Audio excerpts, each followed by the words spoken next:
So a couple weeks ago we had the thermostat in here trip, and it was just a reset, but it happened again, and it's only been like 2 weeks at the most. So I'm gonna go ahead and open this panel back up. I'm gonna check to make sure that the thermostat is once again tripped, and at this point I am just gonna replace the thermostat because it is not regulating the heater elements to where the water overheats. It trips out the high limit and it trips itself. So with that being said, since I'm replacing the thermostat, I'm just going to go ahead and give these elements a upgrade as well. I'm just going to replace them, and that way I have new components in here. The package that I am going to be getting comes with the two heater elements plus thermostat, so might as well.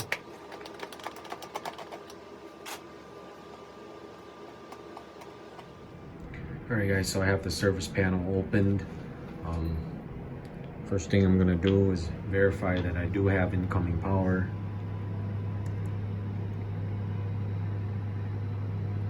And as you can see, there is 240 on the incoming side to the thermostat, where the high limit tripped out again, and the thermostat is right now is tripped.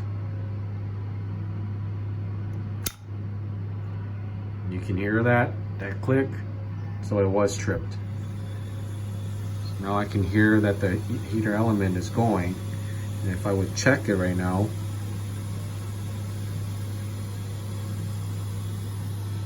now I have my 240 at the heater element.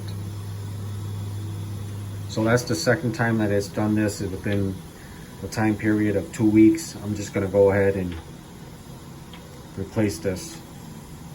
And I believe the kit that I'm getting comes with a whole new thermostat, the upper one, the high limit, upper heating element, and it's gonna come with the lower ones also. So while I'm waiting for the parts to get here so I can replace them, I'm gonna go ahead and go kill power to this heater, and then I'm gonna drain out the tank. I'm gonna shut off the cold water side so that there's no cold water coming in. I can actually do that right now. This is the cold water shut off. So I'm gonna shut off cold water. There's no more cold water coming into the heater tank. And then I'm gonna go ahead and drain out the tank. And once the parts gets here, and then I can start disassembling and putting on the new parts. Okay, I got the disconnect off. I'm just gonna verify that I have no incoming voltage. And I am dead. I have no incoming power. It should be good. All right, so now I'm gonna remove this hose, and then I'm gonna transfer it over to there, couple that on, and then I'll loosen that screw so that this tank can drain the remaining water out before I start removing elements and stuff like that, so I don't have any waters pouring out on me. Alright guys, I finally got the part. So like I said, it's a whole complete tune-up kit, so why just replace the thermostat when the whole kit, for a couple extra dollars, you get the whole kit and just replace everything as a tune-up.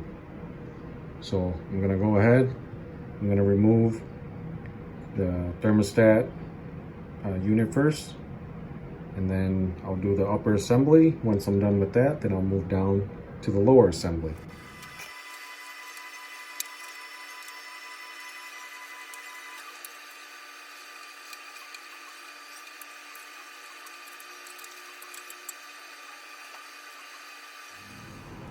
So here's the new thermostat assembly. Thermostat, high limit. This is the old one. So let's go ahead and get this guy installed. All right, I got the new thermostat wired in. Next thing is disconnect these two wires, and I can pull out the upper element. Got this tool here. I had to break that loose. Then you just kind of turn it out by hand once you get it broken loose. Here's the new heater element, rated at 240 volts, 4,500 watts.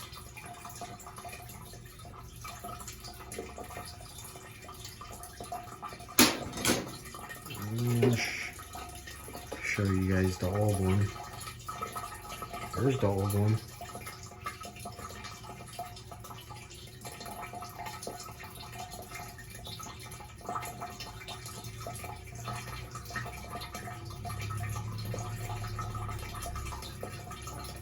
Same rating, 240 volts, 4,500 watts.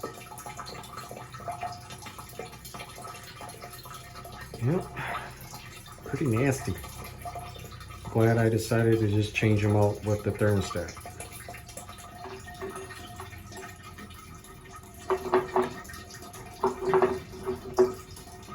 Got the seal on it already. Now I just gotta put it back into place. Alright, so I am finally done with the upper heater element. Got the wires back in. Now I'm going to move on down to the lower thermostat and lower heater element.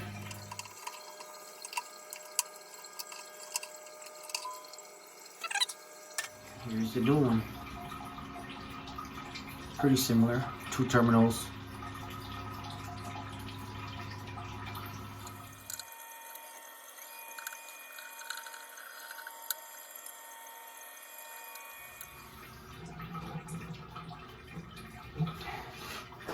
Alright, got the wires back into the thermostat. Down to the heater element next.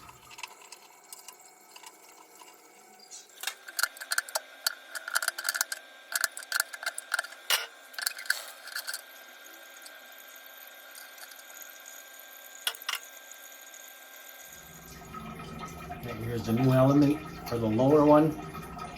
I already got the O-ring on. I'm just going to put it in and get it wired back up.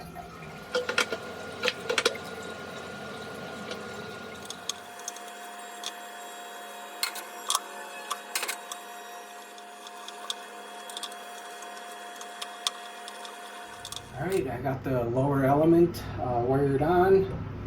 I'm just going to double check the wiring up there. I think here is good. And then I'm going to remove the drain hose. Screw that back on, and then restore power. Turn the water inlet valve back on. Get the cold water back in there, and see what she does. All right, guys, powers has been restored. I'm just gonna check for voltage. There's 240 right there on the heater element, so I know the thermostat's working. Because if the thermostat isn't working, I wouldn't see 240 there. So that upper element is working right now. Let's check this lower one.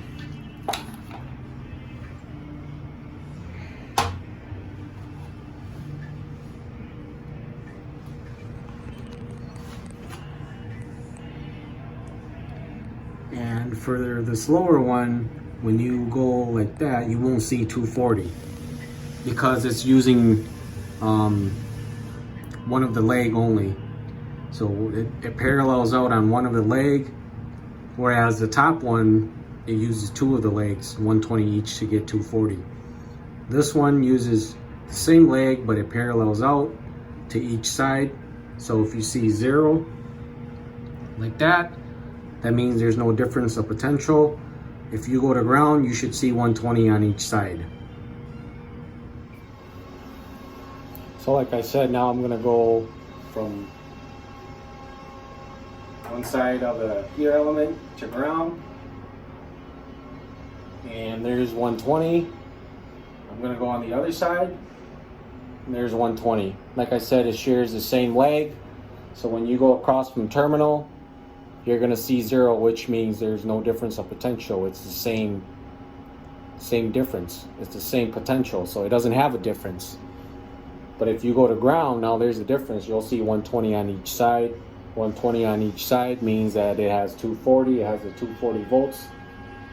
So the bottom heater element is working also. We got the top cover back into place, and I'm just gonna put the bottom cover back on.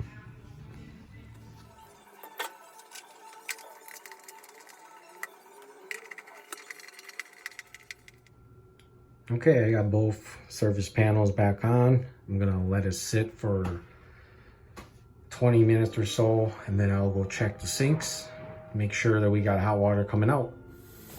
So I have the thermostats set to about 120 degrees Fahrenheit. I'm pretty within range. We are good here. Hot water is restored. Thanks for watching.